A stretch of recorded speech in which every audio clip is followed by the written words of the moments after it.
जय माता दी दोस्तों, आप सभी को शारदीय नवरात्र के ढेर सारी शुभकामनाएं। दोस्तों, आज हम सुनेंगे श्री दुर्गा नवरात्रि की व्रत कथा। इसे 9 दिन तक जरूर सुनना चाहिए। इससे 9 देवियों की मिलती है कृपा।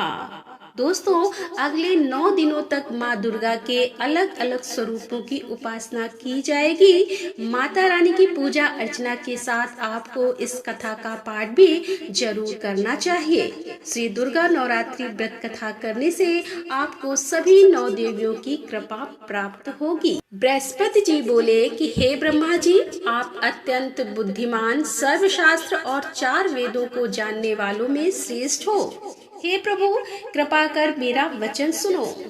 चैत्र, आश्विन माघ और आषाढ़ मास के शुक्ल पक्ष में नवरात्र का व्रत और उत्सव क्यों किया जाता है? हे भगवान, इस व्रत का फल क्या है? किस प्रकार करना उचित है? और पहले इस व्रत को किसने किया, सो विस्तार से कहो। बृहस्पति जी का ऐसा प्रश्न सुनकर ब्रह्मा जी कहने लगे कि हे बृहस्पति, प्राणियों का हित करने की इच्छा से तुमने बहुत ही अच्छा प्रश्न किया है।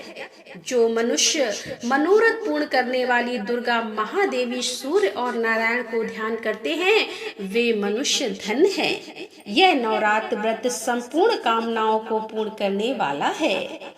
इसके करने से पुत्र चाहने वाले को पुत्र, धन चाहने वाले को धन, विद्या चाहने वाले को विद्या और सुख चाहने वाले को सुख मिल सकता है। इस व्रत को करने से रोगी मनुष्य का रोग दूर हो जाता है और कारागार में पड़ा हुआ मनुष्य बंधन से छूट जाता है। मनुष्य की तमाम विपत्तियां दूर हो जाती हैं और उसके घर में संपूर्ण संपत्तियां आकर उपस्थित हो जाती है। और बंध्या और काक बंध्या के इस व्रत के करने से पुत्र हो जाता है। समस्त पापों को दूर करने वाले इस व्रत के करने से ऐसा कौन सा मनोरथ है जो सिद्ध नहीं हो सकता। यदि व्रत करने वाला मनुष्य सारे दिन का उपवास ना कर सके तो एक समय भोजन करे और उस दिन बांधवों सहित नवरात्रि व्रत की कथा का श्रवण करे।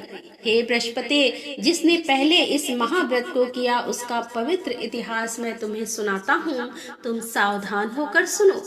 इस प्रकार ब्रह्मा जी के वचन सुनकर बृहस्पति जी ओम बोले, हे ब्राह्मण, मनुष्यों को कल्याण करने वाले इस व्रत के इतिहास को मेरे लिए कहा, मैं सावधान होकर सुन रहा हूँ। आपकी शरण आए हुए मुझ पर कृपा करो। ब्रह्मा जी बोले, पीठत नाम के मनोहर नगर में एक अनाथ नाम का ब्राह्मण रहता था। वह भगवती दुर्गा का भक्त था। उसके संपूर्ण सद्गुणों से युक्त मानो ब्रह्मा की सबसे पहली रचना हो, ऐसी यथार्थ नाम वाली सुमति नाम की एक अत्यंत सुंदर कन्या पैदा हुई। वह कन्या सुमिति अपने घर के बालकपन में अपनी सहेलियों के साथ क्रीड़ा करती हुए इस प्रकार बढ़ने लगी जैसे शुक्ल पक्ष में चंद्रमा की कला बढ़ती है। उसका पिता प्रतिदिन दुर्गा की पूजा और होम किया करता था। उस समय वह भी नियम से वहां उपस्थित होती थी। एक दिन वह सुमति अपनी सखियों के साथ खेलने लग गई और भगवती के पूजन में उपस्थित नहीं हुई। उसके पिता को पुत्री की ऐसी असावधानी देखकर क्रोध आया और पुत्री से कहने लगा कि हे दुष्ट पुत्री, आज प्रभात से तुमने भगवती का पूजन नहीं किया, इस कारण मैं किसी कुष्ठी और दरिद्र मनुष्य के साथ तेरा विवाह करूंगा। इस प्रकार कुपित पिता के वचन सुनकर सुमित को बड़ा दुख हुआ और पिता से कहने लगी कि हे पिताजी, मैं आपकी कन्या हूँ, मैं आपके सब तरह से अधीन हूँ। जैसी आपकी इच्छा हो मेरा विवाह कर सकते हो। होगा वही जो मेरे भाग्य में लिखा है। मेरा तो इस पर पूर्ण विश्वास है। मनुष्य न जाने कितने मनोरथों का चिंतन करता है, पर होता वही है जो भाग्य में विधाता ने लिखा है।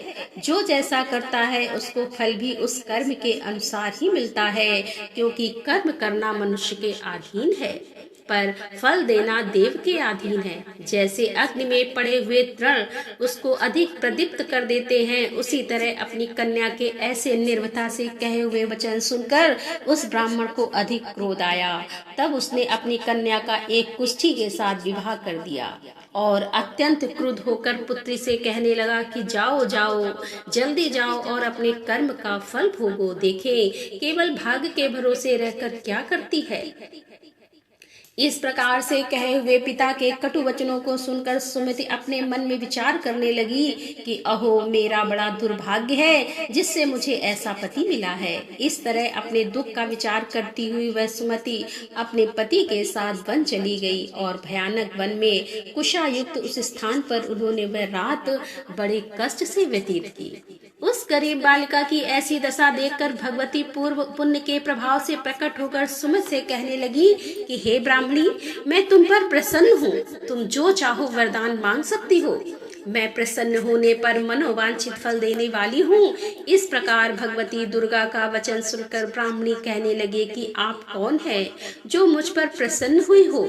यह सब मेरे लिए कहा और अपनी कृपा दृष्टि से मुझ दासी को कृतार्थ करो।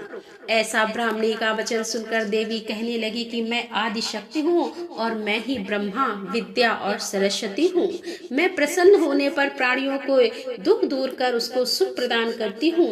हे ब्राह्मणी, मैं तुम पर तेरे पूर्व जन्म के पुण्य प्रभाव से प्रसन्न हूँ। तुम्हारे पूर्व जन्म का वृतांत सुनाती हूँ, सुनो। तो पूर्व जन्म में निषाद यानी भील की स्त्री थी और अति पतिव्रता थी। एक दिन तेरे पति निषाद ने चोरी की। चोरी करने के कारण तुम दोनों को सिपाहियों ने पकड़ लिया और ले जाकर जेल खाने में कैद कर दिया। उन लोगों ने तेरे को और तेरे पति को भोजन भी नहीं दिया। इस प्रकार नवरात्र के दिनों में तुमने ना तो कुछ खाया और ना जल पिया, इसीलिए 9 दिन तक नवरात्र का व्रत हो गया। हे ब्राह्मणी, उन दिनों में जो व्रत हुआ उस व्रत के प्रभाव से प्रसन्न होकर तुम्हें मनोवांछित वस्तु दे रही हूँ। तुम्हारी जो इच्छा हो सो मांगो।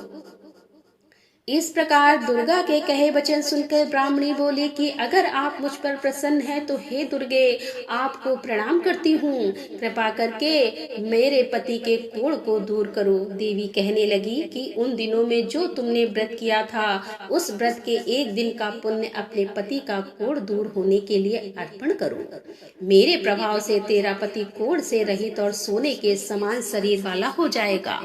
ब्रह्मा जी बोले। इस प्रकार देवी का वचन सुनकर वह ब्राह्मणी बहुत प्रसन्न हुई और पति को निरोग करने की इच्छा से ठीक है ऐसा बोली।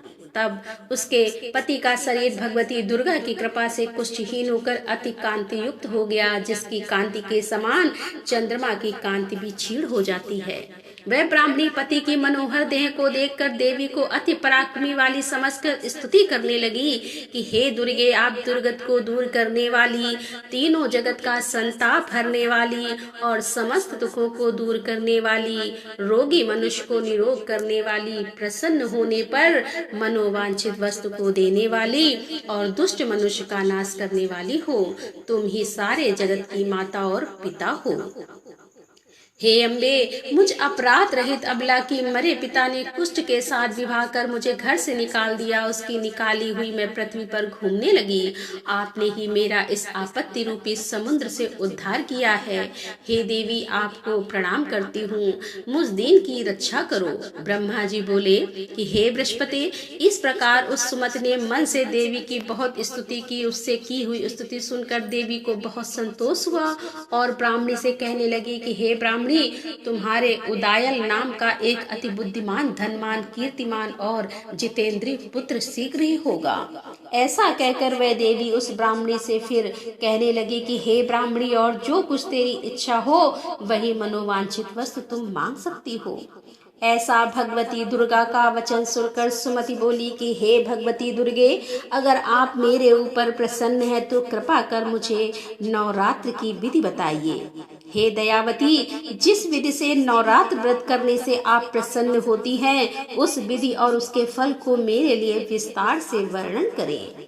इस प्रकार ब्राह्मणी के वचन सुनकर दुर्गा कहने लगी कि हे ब्राह्मणी, मैं तुम्हारे लिए संपूर्ण पापों को दूर करने वाली नवरात्र व्रत की विधि बतलाती हूँ, जिसको सुनने से तमाम पापों से छूटकर मोक्ष की प्राप्ति हो जाती है। आश्विन मास के शुक्ल पक्ष की प्रतिपदा से लेकर 9 दिन तक विधि पूर्वक व्रत करें। यदि दिन भर का व्रत ना कर सके तो एक समय का भोजन करें। पढ़े लिखे ब्राह्मणों से पूछकर घट स्थापना करें और वाटिका लोटा बनाकर उसको प्रतिदिन जल से सींचे। महाकाली, महालक्ष्मी और महासरस्वती की मूर्तियां बनाकर उसकी नित्य विधि सहित पूजा करें और पुष्पों से विधि पूर्वक अर्घ दे। बिजौरा के फूल से अर्घ देने से रूप की प्राप्ति होती है। जायफल से कीर्ति और दाख से कार्य की सिद्धि होती है। आंवले से सुख और केले से भूषण की प्राप्ति होती है। इस प्रकार फलों से अर्घ देकर यथाविधि हवन करें। खांड, घी, गेहूं, शहद, जौ, तिल, बिम, नारियल, दाख और कंदब, इनमें से हवन करें। गेहूं होम करने से लक्ष्मी की प्राप्ति होती है। खीर व चंपा के पुष्पों से धन और पत्तों से तेज और सुख की प्राप्ति होती है। आंवले से कीर्ति और केले से पुत्र हो। कमल से राज सम्मान और दुखों से सुख संपत्ति की प्राप्ति हो। व्रत करने वाला मनुष्य इस विधान से होम कर आचार्य को अत्यंत नम्रता के साथ प्रणाम करे और यज्ञ की सिद्धि के लिए उसे दक्षिणा भी दे। इस महाव्रत को पहले बताई हुई विधि के अनुसार जो कोई करता है उसके सब मनोरथ सिद्ध हो जाते हैं। इसमें तनिक भी संचय नहीं है। इन 9 दिनों में जो कुछ दान आदि दिया जाता है उसका करोड़ों गुना फल मिलता है। इस नवरात्र के व्रत करने से ही अश्वमेघ यज्ञ का फल मिलता है। हे ब्राह्मणी, इस संपूर्ण कामनाओं को पूर्ण करने वाले उत्तम व्रत को तीर्थ, मंदिर अथवा घर में ही विधि के अनुसार करें। ब्रह्मा जी बोले कि हे बृहस्पति, इस प्रकार ब्राह्मणी को व्रत की विधि और फल बताकर देवी अंतर ध्यान हो गई। जो मनुष्य या स्त्री इस व्रत को भक्ति पूर्वक करता है वह इस लोक में सुख पाकर अंत में दुर्लभ मोक्ष को प्राप्त होता है। हे बृहस्पति, यह दुर्लभ व्रत का महात्म्य मैंने तुम्हारे लिए बतलाया है। ऐसा ब्रह्मा जी के वचन सुनकर बृहस्पति जी आनंद के कारण रोमांचित हो गए और ब्रह्मा जी से कहने लगे कि हे ब्रह्मा जी, आपने मुझ पर अति कृपा की जो अमृत के समान इस नवरात्रि व्रत का महात्म्य सुनाया। हे प्रभु, आपके बिना और कौन इस महात्म्य को सुना सकता है। ऐसे बृहस्पति जी के वचन सुनकर ब्रह्मा जी बोले कि हे बृहस्पति, तुमने सब प्राणियों का हित करने वाले इस अलौकिक व्रत को पूछा, इसीलिए तुम धन्य हो।